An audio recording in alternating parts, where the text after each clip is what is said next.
$133 million. That's what it took to build Crimson Desert. And before it launched, the hype was reaching new heights.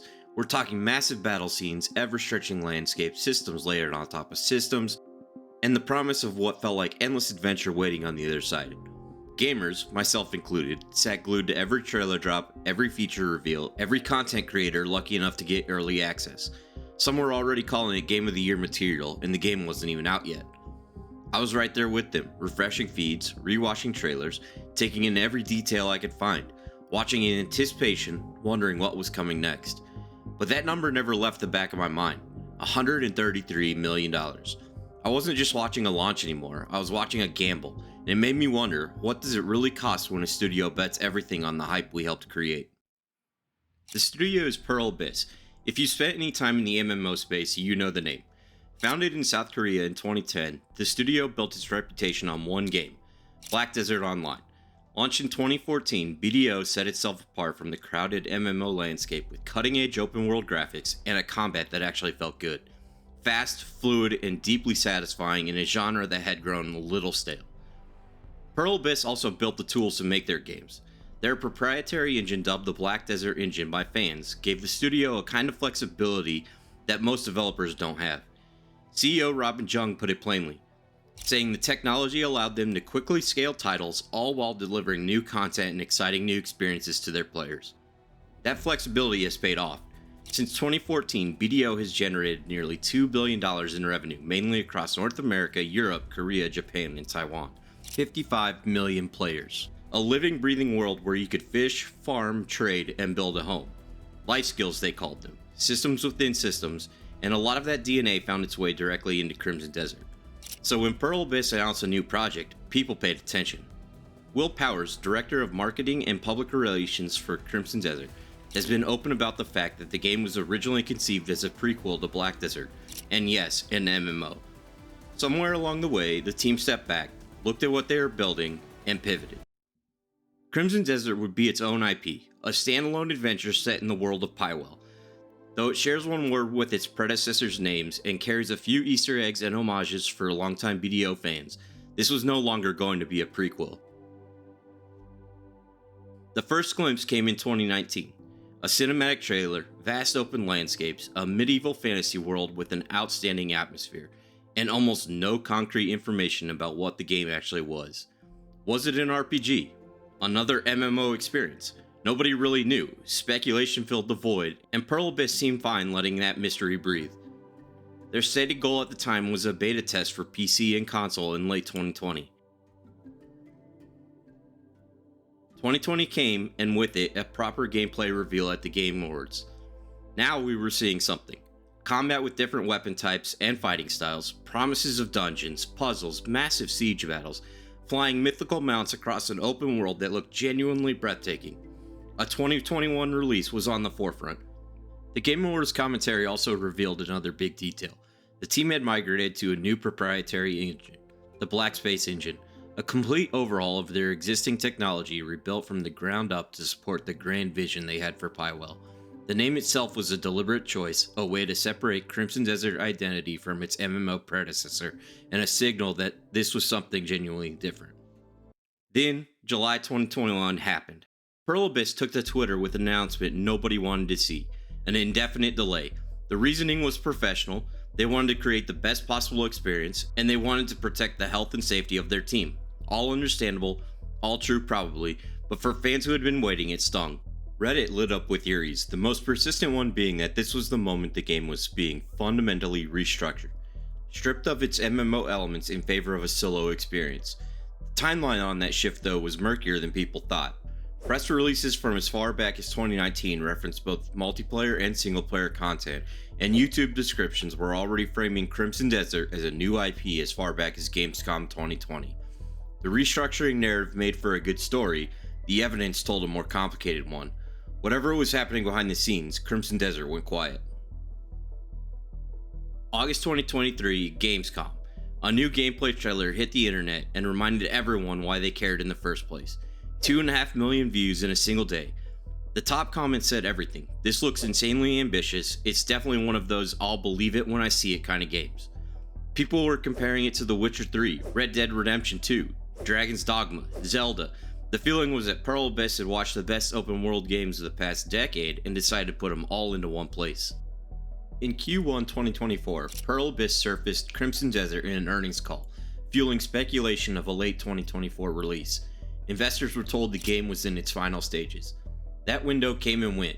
2 more earnings calls, Q1 and Q2 of 2025, pushed things back again, this time to Q1 2026, despite trailers that had been pointing to a late 2025 window. The team cited unavoidable logistical challenges, offline distribution, voice recording, console certification. It would take another 22 months from that earnings call before the game actually hit shelves. Some fans started to wonder if this game would ever actually come out. Citizens of Pywell. Then September 2025, PlayStation State of Play, and finally, a real concrete release date. 19 March 2026.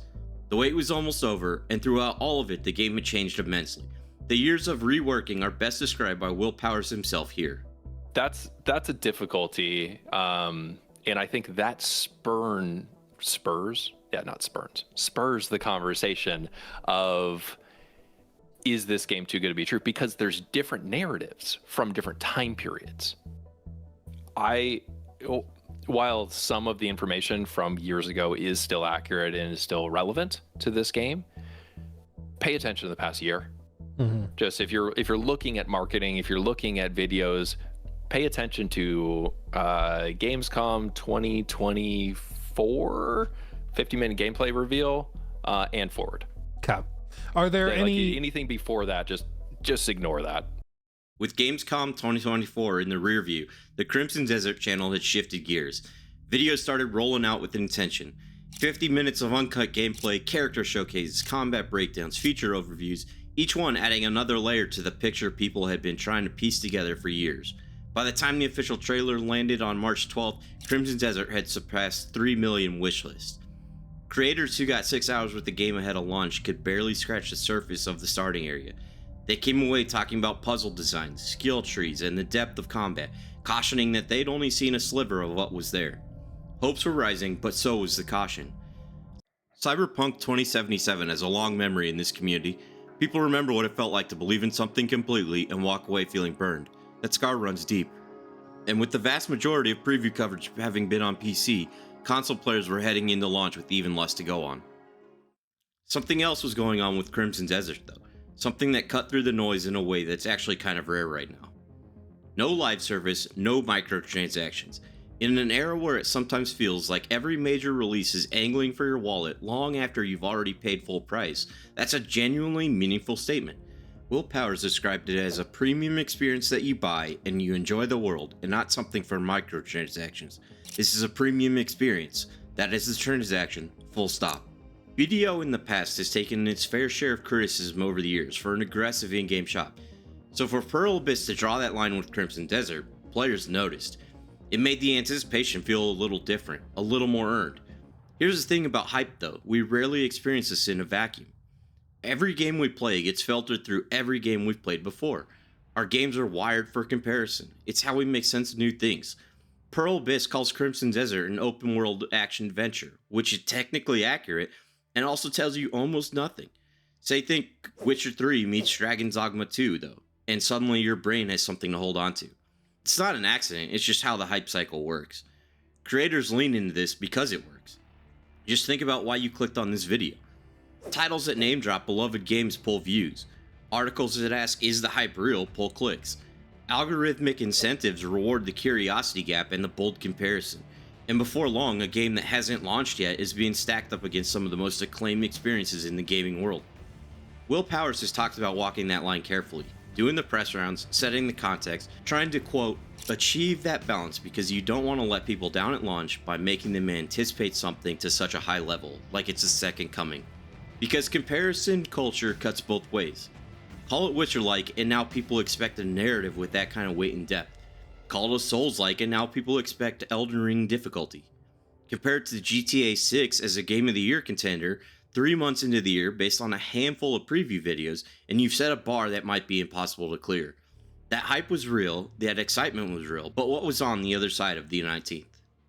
The review embargo lifted on 18th March, and it was a lot to interpret. Slow burn was the phrase that kept coming up. Not for everyone was another. The controls were janky, and that was almost universal. The systems, though? The systems were immense. Trading, investing, cooking, gambling, faction politics straight out of Game of Thrones with rival powers encroaching on one another in real time. The oddities of life that Pearl Abyss had spent years building into Black Desert Online were all here, and then some. The open world was described as giant, diverse, and alive in a way that genuinely surprised people. The vastness, the ecosystems, the sheer density of the world of Pywell. That part nobody was arguing about. What they were arguing about was everything else. The game had lived up to its MMO DNA almost too well. Some critics flagged that as a negative. The sandbox nature of Crimson Desert had players constantly distracted, wanting to explore instead of push forward. Mechanics on top of mechanics, systems on top of systems. For some players, that was the dream. For others, it left something to be desired. Then the Metacritic score dropped to 78, and things got very loud. Accusations flew that certain journalists simply weren't skilled enough to succeed in a game this demanding. And whether it agreed or not, it wasn't coming from nowhere. Players across the board were admitting that the first 8 hours or so were a genuine struggle. A long, unforgiving tutorial that asked a lot before it gave anything back. Once the game opened up, though, many said it was something else entirely. The reviews hit hard on narrative structure and storytelling depth. That gave a lot of people pause because if you spent the last 2 years comparing this to The Witcher 3, that's the part of Witcher 3 you remember most. The stories and the characters. And here were the critics saying Crimson Desert didn't quite get there. Some comparisons refused to die. General users were still invoking Red Dead Redemption 2, pointing out that players couldn't even leave the snow in Red Dead 2's opening hours as a defense against the slow start criticism. Others dismissed poor IGN scores entirely, pointing to the fact that Concord, Highguard, and Veilguard had scored higher, as if that settled the argument. Review headlines leaned into everything we'd already been talking about. Red Dead, Assassin's Creed, Zelda, The Witcher 3, close to perfection, Game of the Year for many. The same language that had driven the hype cycle was now driving the review cycle.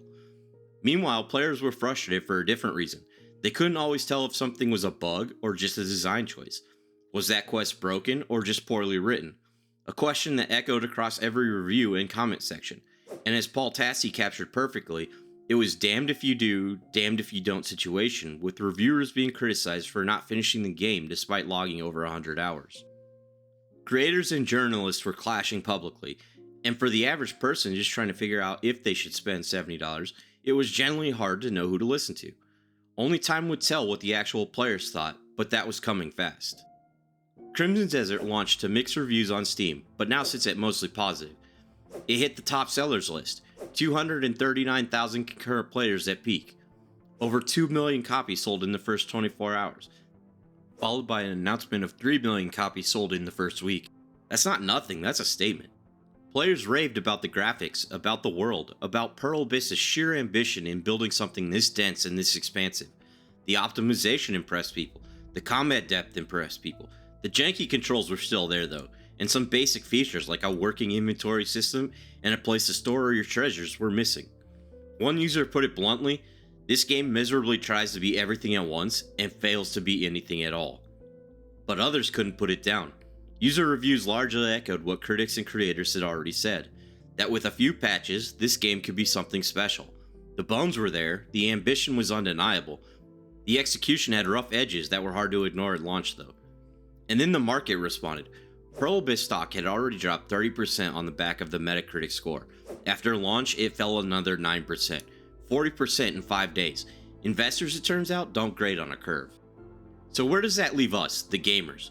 We went into Crimson Desert with years of anticipation, a mountain of comparisons, and the kind of hype that's almost impossible for any game to fully satisfy. And what came out the other side was something genuinely complicated. Critics were mixed, players were split, the stock took a hit, players were playing though, and the world was being explored, and the conversation wasn't slowing down. Here's the uncomfortable truth that moments like this expose.